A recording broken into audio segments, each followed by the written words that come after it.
Hello, my name's Sue Mossbacher, and I am the program coordinator for the UC Cooperative Extension Master Food Preservers in Sacramento County.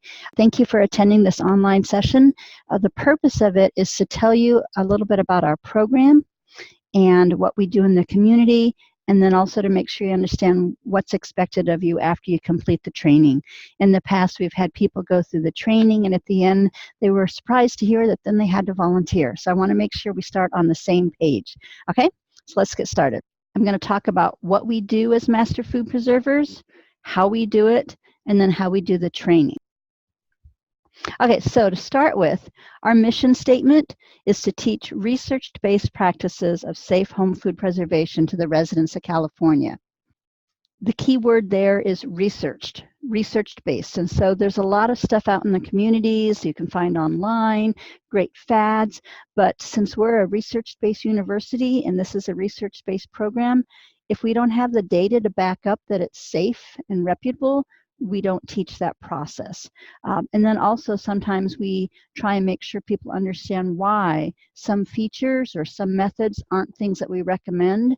Our goal is to make sure people understand why things are safe and how it works so that they're comfortable preserving using those methods. And then kind of a secondary unofficial mission is to prevent botulism that happens from home canned food.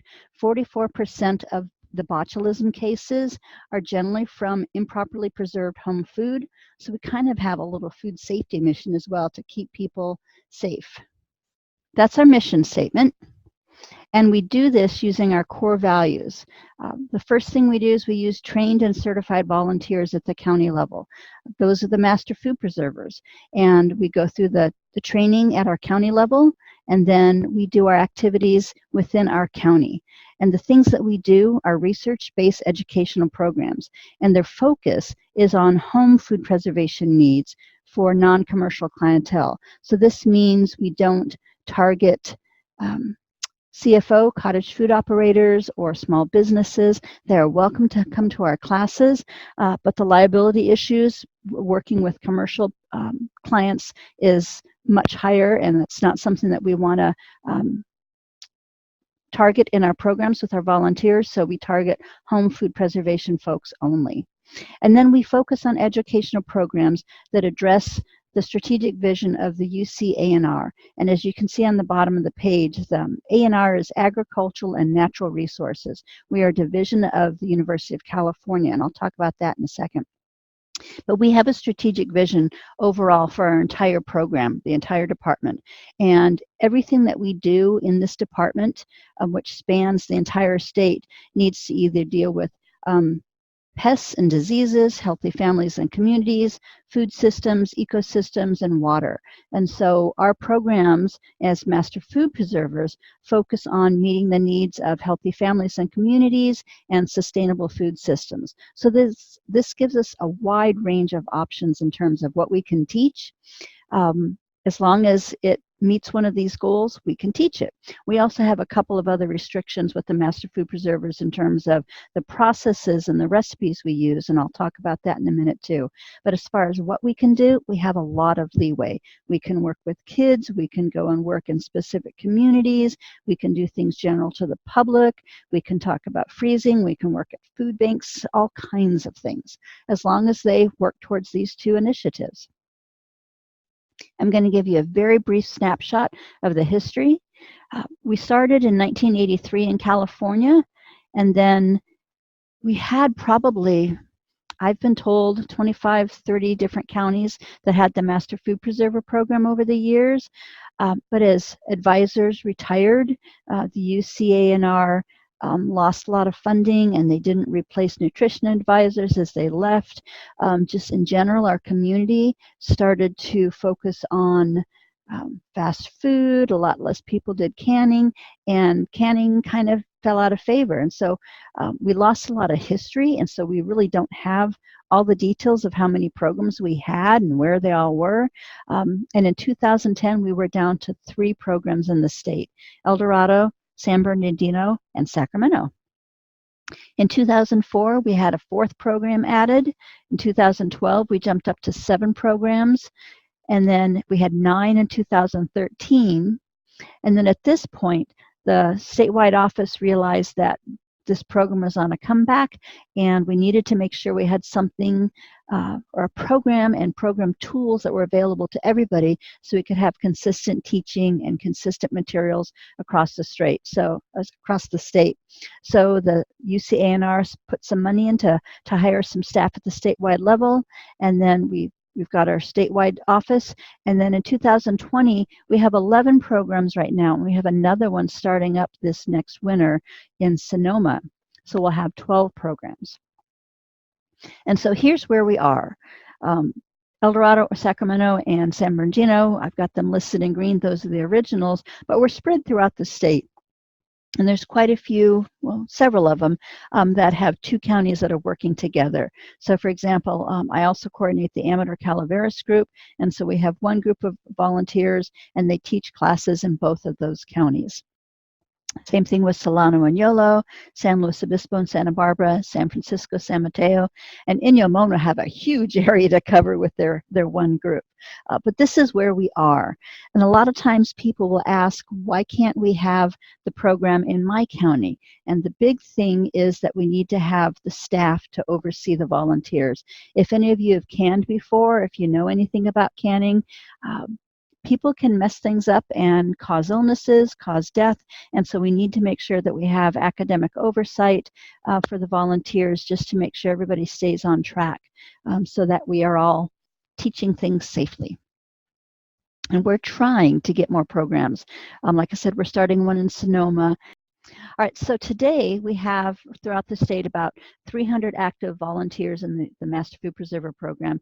We serve 16 counties because a lot of them are in multiple counties, and we've donated more than 245,000 hours in education, in training, internal and external activities, and I have pictures of just a couple of things that we do. The top picture is our office in Sacramento. We have a fabulous auditorium. I'm not sure if any of you have been to the classes, but we've got a nice two big stoves, and we have lots of counter space and a lot of room for the public. We also test pressure canner gauges, and we have, I've got a picture of Margaret and Mary at the state fair. So we have information booths at different festivals, different farmers markets, state fair. This year we're also going to be trying to go to the county fair. So there's a lot of places where we can do some one-on-one teaching that's not in a formal setting, just a conversation with people. So here's our connections within the UC system. If you look at the very bottom, there's the University of California. That's the basis. When we are associated with the staff at the University of California at Davis, that's where our microbiologists are. And so one of the divisions, and I like to call it a virtual campus, is the UCANR, that's the Division of Agricultural and Natural Resources. And here's where a lot of our research happens within the UC system.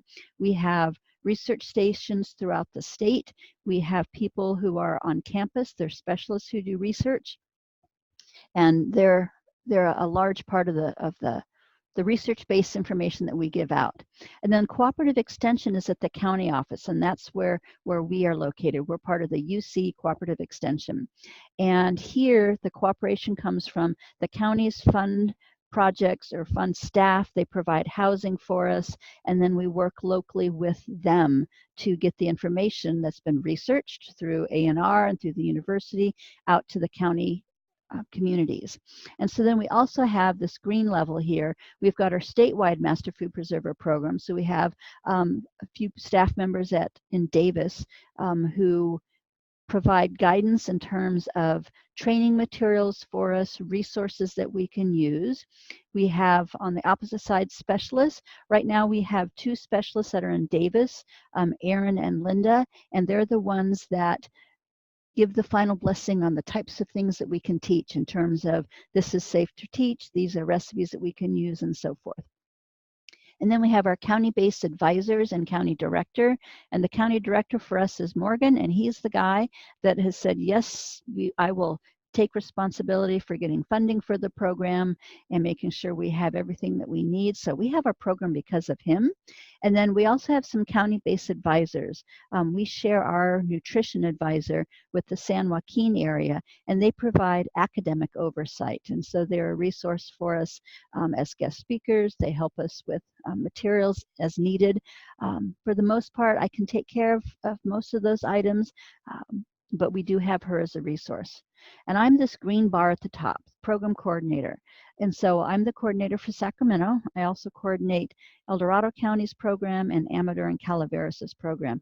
And I'm the liaison between the volunteers up at the top and the staff at Davis and our office. And so that's my role, is to make sure that the volunteers have the tools that they need, and it's the volunteers that actually do all the work. And so our program year runs from July to June, and that's when the volunteers do their outreach events, and we track certain hours that we give to the program. And one of the nice things about our training program is that you can start training or volunteering during the training as long as you buddy up with the certified master food preserver. We don't want you out on your own until after you finish the training, but you can start right away, so you can jump in and get involved and see what we do. And so July to June are the times that we track our hours. And at the end of that program year, from May and in June, we have a couple of things that all the volunteers have to do. We have a reappointment quiz that we take. If any of you are master gardeners, you don't have this requirement, but we want to make sure that our volunteers are kept up to date on any changes that have been made over the last few years.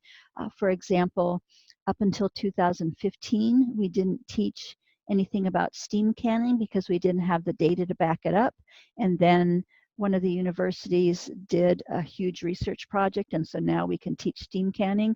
And so we had questions to make sure all the volunteers were familiar with the process of steam canning. They understood the basics of it. So every year you get, it's like 10, 12, maybe 15 questions. They're all online. They're easy.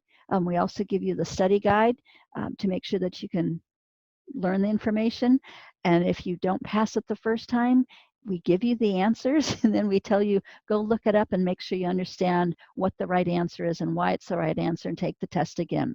So the purpose is for you to learn and to stay up to date. So we have that every year. It doesn't take very long.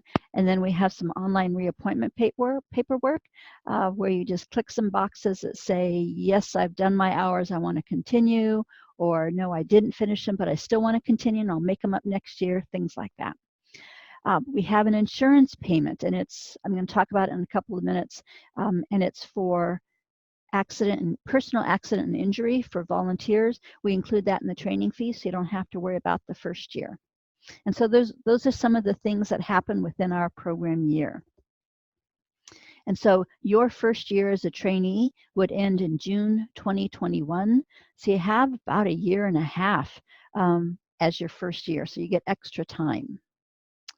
And so our processing time, the first year we ask our trainees and our new members to volunteer 50 hours. And you have, again, you can start training or volunteering during your training session. And so you basically have a year and a half to do the 50 hours. And sometimes people think that's so many hours, but if you do a little bit every month, it does not take much time at all. About a month ago, I binge watched Downton Abbey. And when I was finished, I thought, I just binge watched all the volunteer hours that people need to do. So it can be done very easily. A lot of times we have people who double that the first year because it doesn't take much. If you help out with a class once a quarter, there you've got 4 or 5 hours. You attend the meetings, you've got time there. You help out with materials. There's lots and lots of options, and I'll explain different things that we do. So again, you can start during the training session. The second year and beyond, the annual requirements drop down to 25 volunteer hours for the minimum and 12 hours of continuing education. We don't have any continuing education requirements the first year because you get all of your hours through the training classes. And then again, everybody has to take the reappointment quiz. I don't require the reappointment quiz for the trainees because you'll have just finished your final exam. You can take it if you want. It's optional for the new members, but everybody else needs to take it each year. So that's the time requirements that we have. So things that count towards volunteer. Here we have Sherry and Jesse. They are working at farmers market. So the big focus on volunteer hours is its education and not service. And so we don't go to a community kitchen and can everything for people. We may go and we could teach them to can, but we don't do the work for them because we're volunteering and not making products for other people. So things that we do, we answer home food preservation questions. We have a website that has an Ask a Master Food Preserver link, so people submit questions through that. They email us. We have a Facebook page. People ask questions there. Sometimes you're in the grocery store and you're buying pectin, and somebody says, do you know anything about making jelly? And you may spend the next 15, 20 minutes talking to them about how to make jelly. That would count. Things like that. Participating in our public education activities. In Sacramento, we have a class on Wednesday evening, the third Wednesday of every month, except December. And then on the second Saturdays of every month, we have a basics class. And so twice a month, you have an opportunity to help with a public education class. We have meetings. Oh, those aren't public education activities. We have this next year, we're also going to be doing some hands-on workshops. We do outreach events, as I mentioned earlier, county fairs, farmers markets. We've been at the Harvest Festival. We partner with the Master Gardeners who have the Fair Oaks Horticulture Center. So we have a booth out there. So those are types of activities we can do. We're looking at putting together an outreach with the food bank. One of the things that I'd like to do is to find out what the food bank is going to be giving out that week as far as fresh fruits and vegetables, and put together a pickle kit and give people a jar with a packet of seasonings and the recipe so that they can make some refrigerator pickles. We have lots and lots of opportunities. It really depends on what the volunteers want to do. We are very fortunate to have Farmer Fred in the community, and so we can have people go and talk on his show, other unpaid radio and television appearances if we want to do that. We've been on the local Sacramento morning show, and just half a minute, we may have a little blurb, but the time you prep and all that, it would count as well. We can write newspaper articles. The big thing, if you notice on the last two, is unpaid, because if we get paid for them, then we're not volunteering. There are times when we're guest speakers that people want to give us a donation or they want to pay you. They can make a donation to the program, so that way you're not being personally paid and you're still volunteering. So that's another opportunity. And then all of these activities, they happen because Master Food Preservers get together and they work on committees to do the planning, to do the prep, to do the delivery, and then the cleanup and planning for the next section. So all of our committees, that time also counts towards volunteer hours. And included in that would be our board meetings and our general meetings. We have a small advisory board, and they take care of the money, and we have planning the classes and publicity and things like that. So that all counts. And then every once in a while, we get asked to help with some research projects. As an example, a few years ago, our microbiologist specialists in Davis, they updated our garlic brochure. And so they asked volunteers to dry garlic and then send it to them, and then they preserved it in a couple of different ways and they tested it, or they will ask us to try a couple of different techniques and give feedback on us. So those are types of things that we can do as well. Things that don't count towards volunteer hours. Parties. When we have social or holiday events, we usually try and also include a small business meeting in there so that we can get some time for it, but we're not working. but I like to make sure that we have an opportunity to get volunteer hours, because one of the things that happens when we have our holiday and social events is you build community within the program. And when you get to know people, you like to work with them more, and you tend to do more with them and in the program. So we still have our events. And one of the things that we've been doing lately is to make our our tasters for our public classes. We have a group preparing or prep session. And so we show up at the county building and we work together to make the different products. And so we're all familiar with how they're made. And it's a group of 6, 8, 10 people working together, and that builds community as well. So other things that don't count: if you work for outside organizations, then you're not volunteering, you're working. And any paid personal work, because again, you're not volunteering, you're being paid. One of the things I tell people is to check with me if you have a question about that. And as an example, in Amador County one year, we had a 93-year-old woman call up, and at the time I was working with the Master Gardeners and the Master Food Preservers, and she asked if we had anybody that could come and prune her giant persimmon tree. And she said, "You can have all the persimmons you want." And I wanted to help her, but we don't do service. And then I thought about it, and it's like, well, and I talked to one of our volunteers named Dennis, who is in both programs, and he does all the pruning classes. And we decided that he said that he would go and prune the tree because he was going to take pictures of before, during, and after, and he could use those pictures in his training materials. And then we took a lot of the persimmons and we preserved them, and we use that in our training materials as well. So sometimes there's way to work with the service project requests and make it into learning and educational activities. So check with me if you have questions. Okay, so that's the volunteer hours. And then continuing education hours. The focus is on you are learning something that will help you in your job as a Master Food Preserver. And we provide a lot of options. And new things, you need to have them approved in advance because we want to make sure that they are going to meet our mission. But in most of our general meetings, we have an educational portion. One point we had somebody demonstrate how to make gravlax, smoked salmon. We had a yogurt making session. We had a cheese making session. We had a steam canner making session. We did a sausage making session. We talked about pectins at one time. We had a low sugar training session. And so we have a lot of opportunities there to get some good quality continuing education. If you're going to be teaching a class or you're writing an article and you have to research some information, that time counts as continuing education.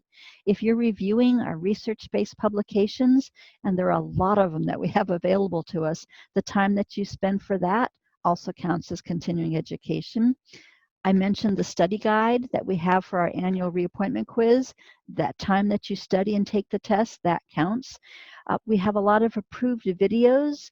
Quite a few of the universities now have many movie snippets, and there are some online classes that you can take, and all that time counts. And then in the training classes, you will usually see a row of Master Food Preservers in the back, because when you sit in on the training classes and our public classes, that time counts. When you're just observing, it counts as CE as well.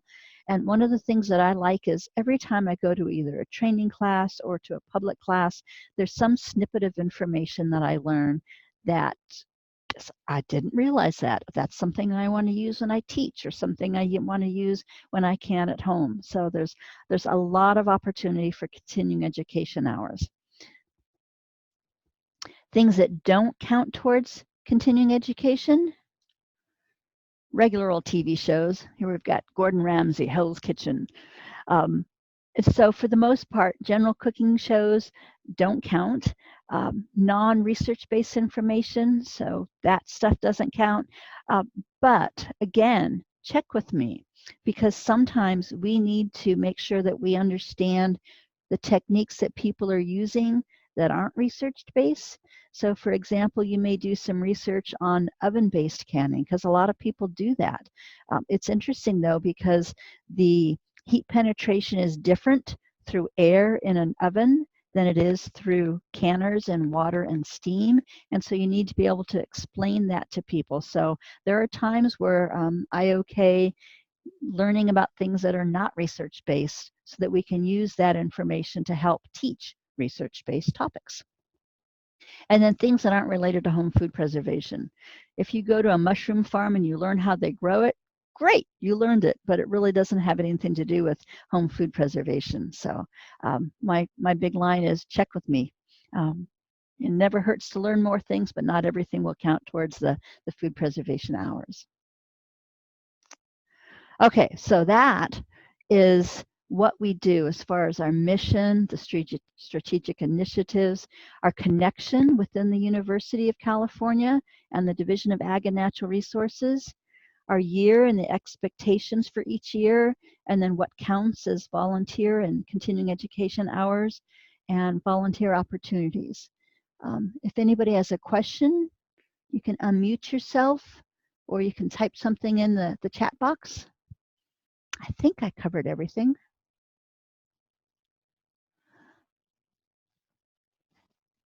Okay, I'm going to keep moving on then. We're going to talk about how we do this. So our local program, we are based in Sacramento County. We're at Bradshaw and Kiefer, or Kiefer and Branch Center Road, which is just around the corner from Bradshaw and Kiefer. So that's the county office that we have. And Sacramento County itself, they provide our office space. They have our demonstration space and our storage space. We have a warehouse available where we keep all our extra jars and the big canners. We have a pantry behind the kitchen where we keep the things we use for our regular activities. The beautiful kitchen that was just remodeled a couple of years ago, they provided new two induction burner stoves with, I think there's 6 or 7 burners. No, 5 big burners on each stove. There's ovens, there's 2 sinks, ADA compliant shelving and sinks and storage, all kinds of things. So they provide our space for us. And they also provide the space for the staff offices. And then they provide funding for people like me. They provide the funding for the administrative staff and our program staff. The advisors and the county directors are funded by the university, but the rest of us who work at the office are funded by the county, so they provide that. And then the cooperative extension, they provide the administrative oversight, so that's the county director and the advisors. And then they also provide all of the staff that takes care of our funding. They manage all the accounts. We make our deposits through them. They pay the bills, we pay our bills through them. And then we also have resources for grants. They have everything you'd expect from a large university. The things that I think are the coolest, other than access to printers and copiers, because they provide that as well, and we pay a small fee, the per copy fees, but it's very minimal, but is the access to university resources. We have the specialist, the microbiologist specialist, her name is Erin DiCaprio. She will be doing our food safety presentation, and we will be having that class on campus. But she's the person that I go to for questions. We get invitations to attend different events on campus, and we actually, since we are technically considered agents of the university, we can get staff discounts at some events. But there's also a huge amount of documentation and research material that's available to us. So those are some of the exciting things that the cooperative extension provides for us. So I mentioned before that it's the volunteers that do all the work, and it is a volunteer-led organization. Each year, the volunteers decide what activities they want to participate in. Somebody will say, hey, I would like to do this. We talk about it. We see if it fits in the schedule. Is it going to impact any other programs? And we get volunteers for it. We put together the materials and we make it happen. The volunteers elect the officers, and we have our board and general business meetings. Our board meetings are on the first Thursday evenings of the month, and our business meetings are usually on the second Friday in the morning, and then quarterly we have one on the Thursday evening before that. So we have some evening meetings for those who work during the day and can't make a day meeting. They're the ones who put together and run all the committees. They do all the class materials. I review them, and I kind of monitor things as we go and tweak things as needed. But they're the ones that are doing all the work. They're the ones that clean the pantry. They clean the warehouse. They're the ones who are doing the presenting and the helping as kitchen helpers, greeters, setting up tasters at all of our classes. They set up the events. We have supplies, we've got a canopy, we've got tables, we've got banners that we can take to information booths and farmers markets, so all those things are available. And then we have a team that provide our regular emails and they make flyers for us, and they do the publicity to get the word out. We've also got volunteers that manage our Facebook page. We have a new Instagram page and our public website. And so they're involved in all aspects of the program. When we do our demonstrations, the big thing that we focus on is we teach the process. That's what we're focusing on. And the recipes are the tools that we use to teach those process. And sometimes people get frustrated. It's like, what, we're making strawberry jam again? But strawberry jam demonstrates everything that can go wrong with making a jam or a jelly. And not everybody comes to every single class. And so we want to make sure that we focus on the process. We try and make sure that whenever we do a boiling water steam canning class, well, unless the class is a pressure canning class or dehydrating, we try and make sure that we do a boiling water demonstration and a steam canning demonstration. The recipes that we use, we have a list of resources that we can use. We don't just go online and pull anything out that we can. We make sure that it's either, I've got a screen that shows the different places we use, but we want to make sure that they're backed up by research. And then when we give the recipe or we do the demonstration, we follow the recipe and the process exactly as written. You may make changes, because we can do things like change the spices and so forth at home or for any recipe, but when we do our demonstrations, we follow it exactly. And then what we do is in the handout, we include the source and the date in the materials, so that way people can go and find them as well. So the places that we go to for our research-based information, our home base is the National Center for Home Food Preservation, and it is managed by the University of Georgia, and they work very closely with the USDA. One of the materials or the books that you can actually download from the National Center for Home Food Preservation is the USDA's Complete Guide to Home Canning. You can either purchase it or you just download the PDFs from their website. And so there are lots and lots of recipes in there. And the National Center for Home Food Preservation, as I mentioned, that's our base. If the process isn't in there, we don't teach it. Other places that we go to for information, University of California, we have a huge number of publications that have canning information and dehydrating and freezing. Our Colorado State Extension, or Colorado State University, that's where we get our recipes for the kimchi and the kombucha. Washington State is the group that put together our training manual. We use that. There's a lot of universities. This is a very small section here, but we have a lot of places to get recipes for our demonstrations and just for us to use, and recipe cards. So those are where we go. We also use some of the books from Ball. They have a current 2016 version that we don't use because there's a handful of recipes in there that directly conflict with the research that the USDA has done in the past, and we haven't been able to get the data to show and to verify that it is still safe. And so if we don't have the data, we don't teach it. We're working on that. We're trying to get them to share their data, but older versions are fabulous. And that we can use those in our public education classes. So the funding, the way our program works is as Master Food Preservers, we're self-funded. The university doesn't give us money to run the program. The only thing they provide funding for is through the county, and that's for staff, myself. But everything else that any money we spend in the program, we raise it. So we get donations from people. Our Wednesday evening classes, we charge $5 a person. Saturday classes are free. We have been combining talents with the Master Gardeners for the last couple of years, and we have their annual calendar. We have recipes in there and information in there, and so we get a portion of the proceeds from the calendars that we sell. We can sell publications at demonstrations. We can do fundraising events. A couple of years ago, we made a lot of cute Halloween and Thanksgiving decorations using old canning rings and canning jars and things like that. So we have ways to make some money.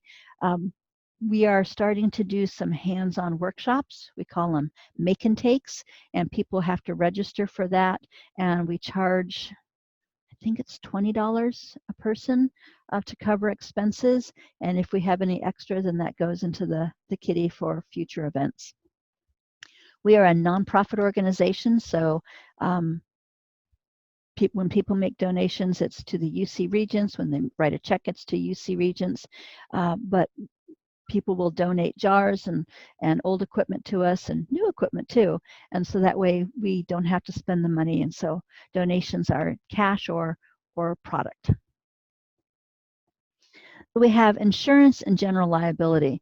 That picture there is a burn mark on a counter. In El Dorado, we had a volunteer, Diane, wonderful lady, and she has granite countertops at home. And she forgot that we didn't have that at our office, and she put a hot pot on the counter, and it burnt a hole right through the counter. She didn't have to pay for anything because we are self-insured for general liability. And so if something happens in an event, the UC takes care of it. If somebody gets upset with something and they sue the UC and they include volunteers in it, the UC covers that as well, provides legal representation, and they take care of that. We haven't had any of those problems, but it's nice to know that it's there. They also provide secondary accident and injury insurance, and this is optional. If you're going to be driving as part of an event, for example, you're hauling supplies to and from a farmer's market or to the state fair, you sign up in advance to get this, and you have to show, or actually you just have to state that you have minimum auto coverage of 50, 150, which is higher than California's minimum. So if you have that higher coverage and you say, yes, I want to take this secondary insurance, there's no cost to you. But then what happens is if you are in an accident while you're doing your job as a master food preserver, the university will cover out-of-pocket expenses. So if you need to get a rental car, you've got your deduction that you have to pay, this covers those expenses. We also have secondary personal accident and liability insurance. And so if you get hurt at an event, it covers out-of-pocket expenses. A few years ago in Calaveras County, we had somebody who was working at the demonstration garden. She stepped out of her truck and she fell, and she hurt herself badly, including teeth. And a lot of times people don't have great dental insurance. And this secondary insurance, it covers up to $10,000. It covered her dental work. It covered her physical therapy that was not covered by her personal insurance, and it covered all of her co-payments. The cost to us is $6, and it is included in the training fee as well. But she said that was the best $6 she'd ever spent. In our program, oops, let me go back up. In our program, what we do is it's covered in the training fee, and then during the year, we vote each year, and the last couple of years, we've agreed that the program itself will cover the $6 training or $6 insurance fee for volunteers who've met the minimum hours. So if you don't meet the minimum hours and you're continuing, then you have to pay the $6. But for the most part, it's covered by the program, so it's not an out-of-pocket expense for you. We do need to make sure that we're careful of not endorsing companies. We are funded through a USDA grant, the university is, so we can't show favoritism. We can't give an unfair advantage. So we can't say, you need to go to such and such a store, or you need to buy this product, or you need to buy this canner. One of the things we we do in our classes is at the beginning we'll say we're going to talk about a lot of products. They're all examples, they're not endorsements. And then we have a little statement that we put in on our website and in articles as well. But when we're showing pectin, we have, we're holding up the boxes, and there's only so many boxes out there. But if somebody says, where can I buy that? Call around. These are the types of stores you can get it at. Find the one that fits your best price and so forth. And along those lines, we can't endorse people as well. So if you have your own private business, or you teach private classes, or you're a cottage food operator, you can't use the title of Master Food Preserver as part of a commercial interest, because then we'd be endorsing you. You can put it on personal business cards and resumes, and you need to make sure that if you say you're a Master Food Preserver, you need to still be one. We've had people in the past who say they're Master Food Preservers but haven't been in the program for 5-6 years. And so you need to make sure that you don't use this for personal gain in advertising. You may learn things that you can use in a business, but we can't be listed as somebody who's a sponsor or in part of your advertising. Every year we sign a code of conduct. It's in the application, and it basically says, I promise to behave like a mature professional adult, and I expect to be treated like one. It has some directions on what happens if you have a complaint or you feel like you've been treated unfairly. For the most part, the people who come into this program are excited and passionate about canning, and they want to get involved, and they're people persons, and things work out great. But every year we do have to sign this, and it will be part of your application. Okay, so that's what we do at our local level. The resources that we use, the research-based resources, our insurance as far as general liability, auto and injury and personal accident, and then no endorsements, conflicts of interest, and code of conduct. So, any questions? Chat, unmute. I think I got everything covered in that. Okay, so now I'm hoping you're all still interested. I see that you're all still on. I want to talk about our training program. So now you know what we do and how we do it. Let's see how we get you there. So our recipe for making a Master Food Preserver is you apply. I guess the first thing would be you listen to a presentation, and we've had several in different areas in the county. So you apply. We have interviews. They're small panel interviews, and then we send the acceptance letters. We do a background screening, we collect the training fee, we have our classes and labs, we have the final exam, we have a graduation luncheon, and then you get involved. So here's the details. So the applications, they're online at the B_MFP SAC. They're due by the end of December 16th, and then we'll start processing them on the 17th. The skills that we're looking for, the biggest one is a volunteer spirit. We can teach you to preserve, we can teach you to freeze, we can teach you to teach, but we can't teach you to care about getting involved. So we're looking for people who want to get involved in the community. It could be in activities that are local to your area.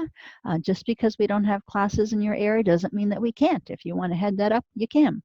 But we want people who are ready to get involved and volunteer in our community.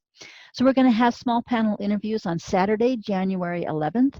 And the way they work is we have you meet with a group of usually 3 volunteers, and we ask questions.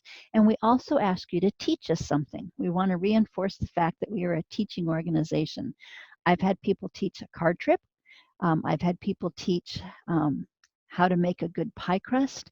I've had somebody teach how to make a little purse out of ties, all kinds of things. And it's only like 3 to 4 minutes, so it's not a big presentation. And most of the time it's just done sitting down at the table and talking. But again, it's to reinforce that this is what we do, we teach. So things that we're looking for, again, volunteer experience is the first one. And it doesn't have to be something that you're doing right now. It could have been, den mother, scout leader, you might have worked in the classroom. I remember when my daughter was in school, I would go and help teach science lessons once a month in her class. It could be something you do at church, something you do for a community organization. It could be 10 years ago, 20 years ago, but we just want to see that, yes, you do have some experience volunteering. It could be, as far as the presentation, the teaching experience, it could be maybe you're the person who helps train somebody new at the job. Things that you've done, skills that you've taught, maybe as a 4-H leader or a Girl Scout leader or a Boy Scout leader, things like that. If you like to write or edit, let us know. We have a need for an internal newsletter. We can always write articles for newspapers and local publications, things for our website, class materials, things like that. If you like to research, there's always questions that we get from the public. Can I do this or this or this? How does this? What happened for this? You know, my pickles or my olives went dark after we'd opened them and they were already in the brine. Why? And so if you like to research stuff, we've got projects for you too. If you're into graphic layout, newsletters, flyers, brochures, websites, we need your skills there. We have somebody doing website design and maintenance, but we can always use more help. Social media, the more people, the better, so it's not overwhelming for folks. Right now we have a Instagram page. Oh, I need to update this page. And Facebook, but if you're a Twitter person or Pinterest, we can do that. And then lastly, food preservation experience. So if you have no experience, it's fine. We won't have to break bad habits. If you have lots of experience, that's great, because then you have a lot of practical skills and tips and tricks to teach as well. So those are things that we're looking for. Everybody gets a background screening, and we actually have a fingerprinting company coming to our class on the first day, and they'll do the fingerprinting. And I always hear, and I've said this too, but I got fingerprinted at the church and at Scouts and at school. And I talked to the guy that does our fingerprinting, and he told me that the fingerprinting is to show that you are who you are. And then what we ask for is something called, when we submit it, they do your check to make sure, you know, we make sure that you're clear. And then we ask for a subsequent arrest notification. And so if you get arrested, our county director gets notified. But if you have been fingerprinted at another organization, they don't share that information with others. We can't just say, hey, tell us how this person is, or if they've had any convictions. And so we have to get the notice. It's not a commonly shared database. And so that's why you have to go through and get fingerprinted. And I think it's $15. You'll get the details in the acceptance letter. But again, you don't have to go out, because we bring the person into our office. If you've been a resident for less than 2 years, they will go ahead and pass on to the FBI for FBI clearance, make you feel extra special. No felony convictions are allowed. We do a lot of work with kids, more and more work with kids, and so we need to make sure that there's no convictions that might interfere with that. So again, everybody will do that the first day. So our training fee is a total of $200, and what it covers is our manual. Everybody gets a couple of books, our badges. The lab supplies are the big chunk of it, because for each of the classes, when we cook, we provide enough food products to make, gosh, there's some classes where they make 4 different things. And we use portable butane burners so that everybody can cook at their own station and can at their own station. And so we have to buy all the butane. It also covers the insurance fee, instructor mileage if we have any guest instructors come, and then we have graduation luncheon supplies. On the last day, we have a luncheon, and you guys cook the meal using all the different foods that you preserved during the training. It's kind of cool to see the things that we make with the food that we preserved. And also one other thing on here, if anybody needs to either make payments or ask for a scholarship, just let us know, because we can have that available. So the classes, we're going to have 2 phases. Phase 1 is January through May. And we have 10 lecture and lab classes on Saturdays, and they run from 9 to 4, but we ask you to be there at 8:45 so you can get settled in so that we can start right at 9 o'clock and nobody is running to use the restroom or putting things away. So those are the class times. And the dates are January 18th and the 25th, and the 25th will actually be in Davis. And then in February, the class on the 22nd will be at the Fair Oaks Horticulture Center. I'm excited about this class because we're going to have an outreach training class. We're going to set up an information booth and have people learn how to set it up at the garden, where the supplies are, the basics of working the booth. Master gardeners will be working in the garden that day, and so they're going to be our pretend Joe Public.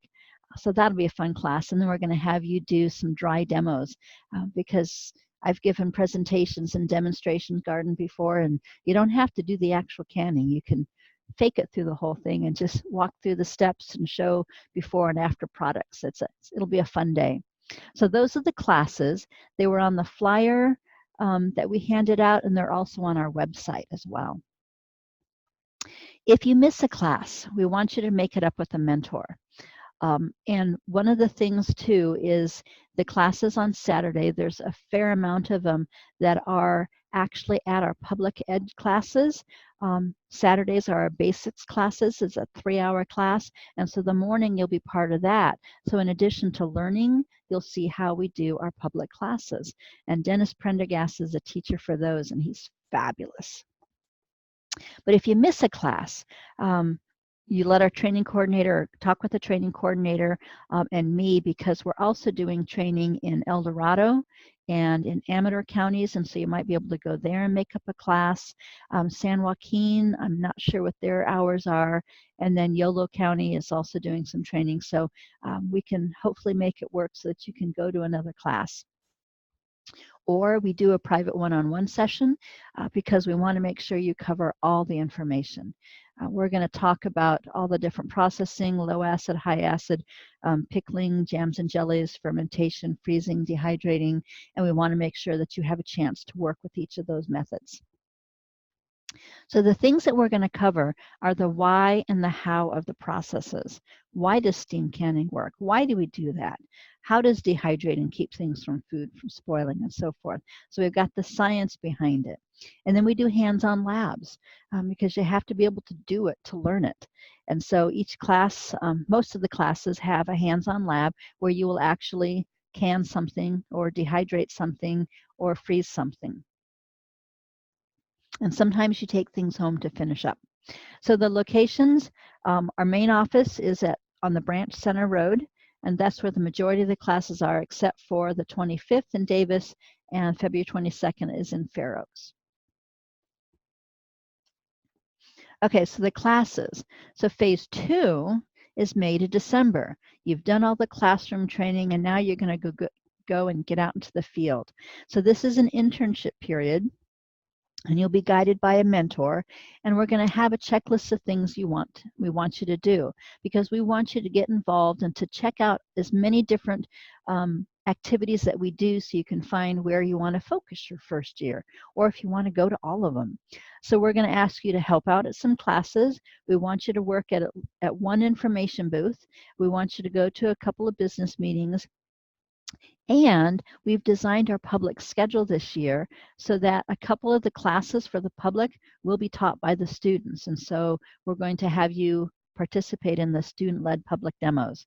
And I know that not everybody likes to get up in front of a group of people, so there's other roles as well. There's kitchen helpers, there's people who set up in the back, so there's opportunities for those as well.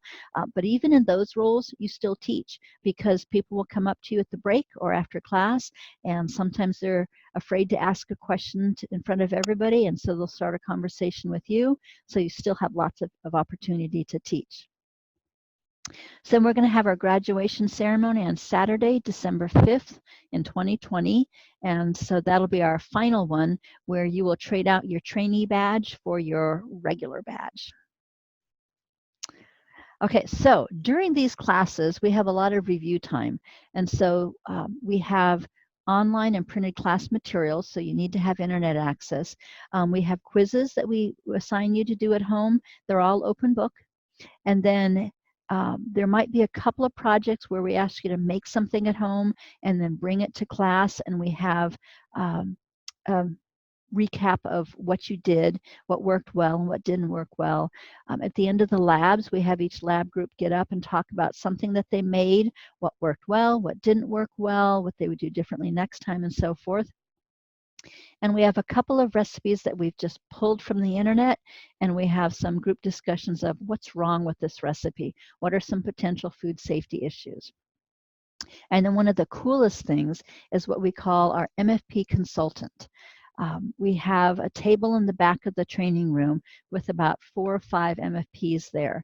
And everybody, all the students, will have a list of questions for each topic that they need to be able to explain verbally. Because trust me, in the classes, nobody's going to come up to you and say, I didn't understand this. Can you write down the answer? They're going to ask you basic questions, and you need to be able to explain it.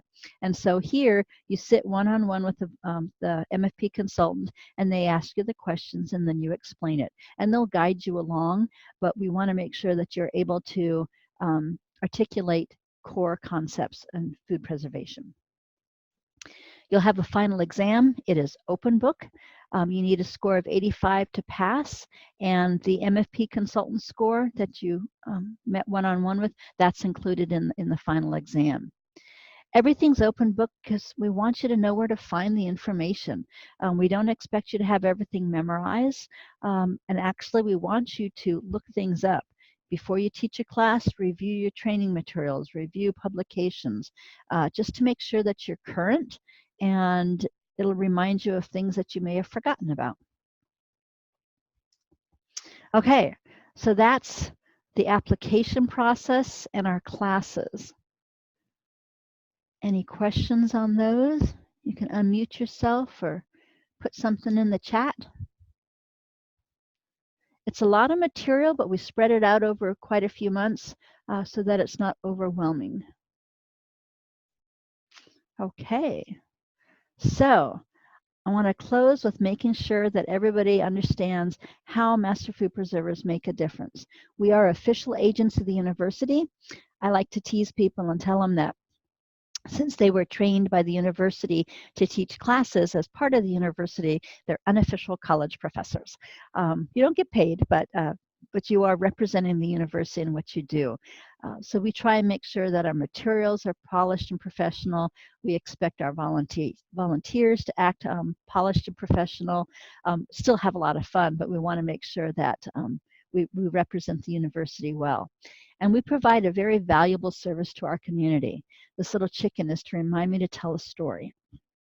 So in El Dorado County in 2012, one summer we taught a series of classes up in Georgetown. It's a very small community.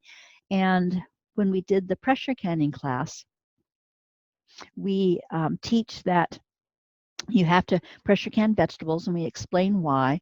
And in a nutshell, it's because you have to get the temperature to 240 degrees to kill the Clostridium botulinum bacteria that will have a spore grow around it when it's in an environment that it won't grow in. And vegetables, if you just can vegetables in water in a boiling water canner, it could grow. And so we explained the science behind it. And we had a woman who had said, I have always canned my green beans in a boiling water canner. And, you know, we can't make her change it, but we can explain why and what the risks are and make sure she understands the science behind it. And so the next week she came back and she said, well, now that I know the risk, I decided I didn't want to risk it. And so I threw all my canned peas to the chickens. The next day, half of her chickens were dead. And so I like to say that, you know, master food preservers are saving lives one jar at a time. And it gives you a chance to combine your passion for food, education, and volunteer service. And it's just plain a lot of fun. Okay, I see a couple of questions. Let's see, how many MFPs there are in the Sacramento County? We have about 55 to 60. And how many applicants do we typically get? We're taking 16, and if we have a couple more that are fabulous. We may go a little higher. It gets crowded because we put 2 people together for our lab stations, and we usually get about that amount. I think we have 14 people who've applied so far. So apply, because something usually happens and not everybody who applies is able to make it. And is it okay if you live outside? Alameda County, we do have a couple of people that live outside of the county, and as an FYI, Solano also has a program. The big thing to remember if you live out of the county, first priority goes to Sacramento County residents. But again, we do have people that live outside the county, but the volunteering that we do, the hands-on is in Sacramento. We do have activities that can be done remotely, so that does work. But fill out an application, and yeah, so we've got room for more people right now. Like I said, I think we have 14 or 15 who've applied. So put some more in. And I got another question. We've been offering the training program every year, and it usually starts in January. The classes are always on Saturday because the person who coordinates them works during the week, and so Saturday is what works for her. And so it's, yeah, each year. And other programs, as I mentioned, El Dorado has a training program, Amador Calaveras. There's a program in the San Joaquin area. They meet in Stockton. And then the Solano YOLO program, they do some of their trainings, and they split between Fairfield and Woodland. If you're not in town the day of the interviews, let us know. We've already got plans to interview somebody a different date because she's not going to be available on the 11th. So it's not a deal breaker. We have lots of options. Any other questions? If not, I'll stay on the line for a couple more minutes if somebody wants to type in some more questions or unmute themselves and I can chat. I encourage you to apply and then get involved. If people want to just learn about how to preserve, we've got a lot of great classes. The training program, the goal is to get people to go out into the community and teach, and it is so much fun. I love when I teach and I see the faces on people when they go, oh, I hadn't thought about that. It's very exciting. It's a very rewarding experience. So I encourage you to apply, and I hope I see you at the interviews. Thank you very much.